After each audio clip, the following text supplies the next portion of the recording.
What is up, YouTube? You guys probably might remember this house from a few different videos I've done over the years, including my very first video on our YouTube channel that I think we're actually gonna be redoing. We got some editing help and I've never really loved that video. My audio wasn't very good and this house is pretty special. This guy is one of my partners in Dolphin Island, as well as on our new warehouse that we're getting ready to break ground on. So I'm not doing anything in the house today. If you guys remember right back in November, this was one of our very first mono-pour ICF pools. We've been doing ICF pools with liners for a number of years. This house was a little high end for a vinyl liner, so we took it to a mono-pour level. And back then, you know, Cidercrete was heavily marketed, and we went that route before we knew how terrible it is. And he got more life out of it than most of you guys. He got 8 years out of it, but we finally redid it with Renolit. I had brought you guys some content back then on showing off some of the processes of retrofitting a project with Renolit.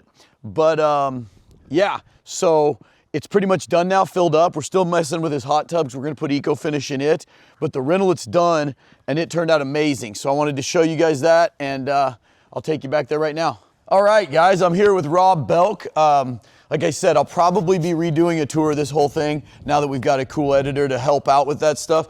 But my partners saw some photos, some finished photos the other day because they don't live here, and they got really excited about how good this Renolit Touch Elegance Color renovation turned out. A couple things that we did on this pool back 8 years ago was we mono-poured Nudura.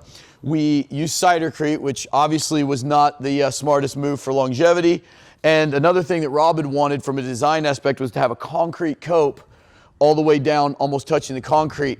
And an issue that caused just was the constant wicking and then our freeze thaw. We live in Missouri, we get super cold, super hot.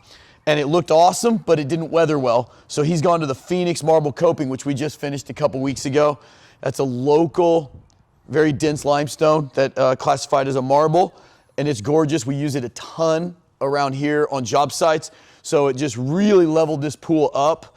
But this Elegance specifically, this color is probably our most popular color in our area. It's one of my favorites because that darkness in the magic hour, this is middle of the day, but it just turns into a mirror. So, Rob, I mean, you did your own thing on Renolit before, you know. Right, did a lot of research, and I think the selling points, because there's obviously other membrane companies out there, but the fact that the Renolit's been around for, I don't know, 33 years, 33 I think. years, been in Europe, they use it in commercial pools, and I just wanted something that, I don't want to mess with this again. I mean, 25 plus years, like I'm not. Yeah, you're 55. I mean, you'll probably still be here in 25, 30 years, but I just wanted long term and then something that's going to last and something that's going to look good. You don't want to redo it in 8 years like the Cidercrete because it needed it 2 years ago. It was done. Bad. It just, and then you know, of course, there's the option of going back with this plaster, but then you get varying shades, and over time it does. There's fading. It models and it effervesces.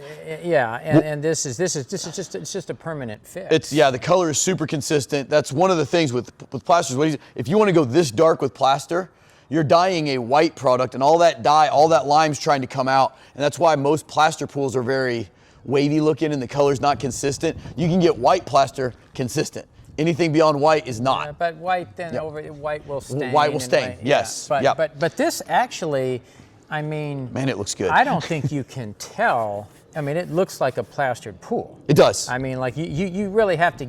And as we have people over, most people probably won't even know that. We'll have to tell them, like, oh, that's actually not plaster. Really? We're, you know, so. Well, one point is, you know, Rob has been gracious enough.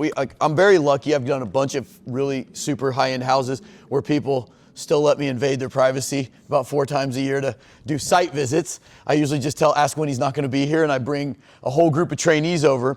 And, you know, everybody's interested in Eco Finish, which I still do on occasion. Vinyl liners, we have a couple site visits. But now that we're getting more and more, we have 10 Renolit pools we're building ourselves right now, guys. Renolit is just really blowing up. And we show guys this. We had these guys coming in from Kansas City who were going 100%. They were building a build block pool. They had already bought it when they came. They were going Basecrete and PebbleTech.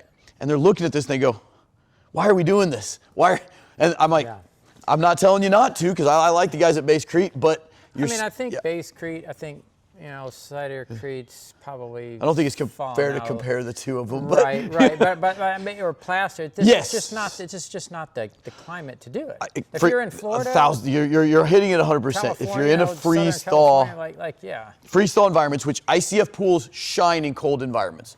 Yeah. So that's why I love plaster in Phoenix, where Eric lives. You know, it's fine. There's nothing wrong with it. But when you're in an environment that goes from -10 in the winter on the worst day to 110 in the summer, within a 3-month window sometimes, that is too difficult for a cement-based product. And the redo, I mean, other than the fact that we had to, take off your coping and skimmers, everything, the redo on this is much cheaper than having to replaster if you're sandblasting and doing all the things you have to do. So, I mean, guys, Rob, I appreciate you doing another video with me. He's also, part of our warehouse thing, which I've got a big announcement for in a couple weeks. Not quite telling everybody what's going on yet, but I've got a big announcement on the warehouse. You guys have probably been wondering what's up with that. But yeah, guys, this thing just turned out awesome. And honestly, we're wrapping up all of our winter work, getting into our summer work now. I'm going to be doing like tour videos like every week right now for probably the next month. So don't forget to like and subscribe. I'm supposed to say that now. But yeah, guys, this thing turned out, man, it looks very good. It looks was great. Very, very impressive. I mean, this 100% the way to go. I don't think I should have done this from the onset. But well, honestly, I didn't know about Renolit 8 years ago. So live and learn. Guys, we'll see you next week. Take care.